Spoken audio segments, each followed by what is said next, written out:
Bonjour à tous, merci de nous suivre sur RTI 1 aujourd'hui dimanche. En mission à l'ONU, le ministre ivoirien des Affaires étrangères a participé à un panel de haut niveau. Marcel Montano a également eu des rencontres avec plusieurs personnalités onusiennes, dont le secrétaire général Antonio Guterres. Le bilan de sa mission avec Michel Digré. C'est l'un des temps forts de la mission du ministre des Affaires étrangères à l'ONU. Sa participation en tant qu'invité spécial au dialogue interactif. Les échanges ont porté sur le renforcement du rôle des Nations Unies dans la consolidation de la paix. Le ministre Marcel Montano a démontré comment la croissance économique a contribué à la pérennisation de la paix en Côte d'Ivoire après plusieurs années de conflit. Les Nations Unies ont aidé mon pays à consolider la paix après la crise qu'il a connue. Aujourd'hui, après la fin de la mission de l'ONUCI, le pays s'est résolument engagé à pérenniser la paix grâce à l'impact positif de son développement économique. Les résultats témoignent de cette dynamique, car 95% des réfugiés sont rentrés en Côte d'Ivoire. L'environnement sécuritaire est satisfaisant, la gouvernance s'améliore en permanence, les institutions sont stables et se consolident. L'économie est solide et génère de nombreuses opportunités pour les jeunes et les couches les plus fragiles de la société, avec un taux de croissance moyen de 8 à 9% depuis 2012. Pour Marcel Montano, le modèle ivoirien de sortie de crise doit servir d'exemple. L'expérience ivoirienne en matière de consolidation et de pérennisation de la paix a vocation à être poursuivie et renforcée. Elle enseigne qu'il est possible de construire une paix durable, dans le respect de la démocratie et des droits humains, même après une grave crise. Après ce panel, le ministre ivoirien des Affaires étrangères a eu des audiences avec plusieurs personnalités onusiennes, dont Nikki Haley, représentante permanente des États-Unis à l'ONU. Marcel Montano a également été reçu par le secrétaire général de l'ONU, Antonio Guterres. Faisant le point de cette mission, il s'est prononcé sur le rôle que la Côte d'Ivoire entend jouer au sein du Conseil de sécurité. La Côte d'Ivoire fait partie aujourd'hui des 15 pays qui décident de l'avenir du monde. Nous exécutons notre mission pendant ces 2 ans en toute responsabilité et en toute indépendance, conformément à nos idéaux. Et les idéaux de la Côte d'Ivoire, c'est la paix, c'est le dialogue. Quelle que soit la nature des conflits, seul le dialogue permettra de les résoudre in fine.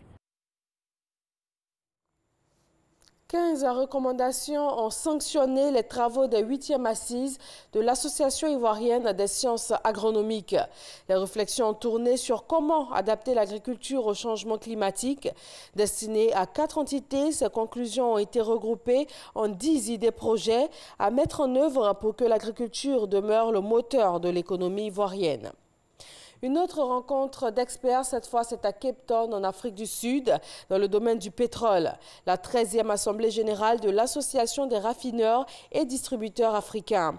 Ils ont évalué les activités réalisées relativement à l'utilisation de carburants propres par les pays africains.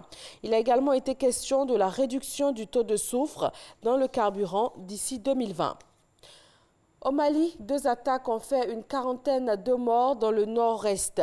Selon les premiers éléments d'information recueillis par le gouverneur de Ménaka, les assaillants sont décrits comme des peuls à moto, accusés de faire partie du groupe État islamique. Il pourrait s'agir de représailles suite à des opérations de 2 groupes armés, le MSA et le Gatia, soutenus par la force française Barkhane. En Tunisie, les premières élections municipales depuis la révolution de 2011 vont se tenir le 6 mai. Mais déjà aujourd'hui dimanche, les militaires et les policiers se rendent aux urnes une semaine avant les autres. Ils sont 36 000 à s'être inscrits sur les listes électorales et c'est une première dans l'histoire de la Tunisie. Les membres des forces de sécurité et de défense n'avaient pas le droit de voter pour des raisons de neutralité. Certains policiers et militaires ne sont d'ailleurs pas d'accord. Ils ont appelé au boycott de ces élections municipales. La Corée du Sud a confirmé ce dimanche que Kim Jong-un s'est engagé à fermer son site d'essai nucléaire souterrain. Pyongyang souhaiterait le faire dès le mois prochain, sous les yeux d'observateurs américains, sud-coréens et de journalistes, selon Séoul. La présidence sud-coréenne aurait émis cette promesse formelle lors de sa rencontre avec Moon Jae-in vendredi, mais elle n'a encore rien confirmé. Les deux Corées se sont surtout engagées à poursuivre l'objectif commun d'obtenir au moyen d'une dénucléarisation totale une péninsule coréenne non nucléaire. Le 1er mai, soit dans tout juste 2 jours, c'est la fête du travail. Et pour les travailleurs, la sécurité est primordiale. La campagne Vision Zéro Zone Afrique est pilotée par la Côte d'Ivoire via la Caisse nationale de prévoyance sociale, CNPS. C'est une vaste mobilisation. Elle est initiée par l'Association internationale de sécurité sociale et elle vise à réduire considérablement les accidents et les maladies professionnelles. C'est de cela que nous parlons dans le magazine de ce dimanche avec le directeur général de la CNPS, Charles Kwasi. Restez avec nous sur RTI 1, à tout à l'heure, 13h.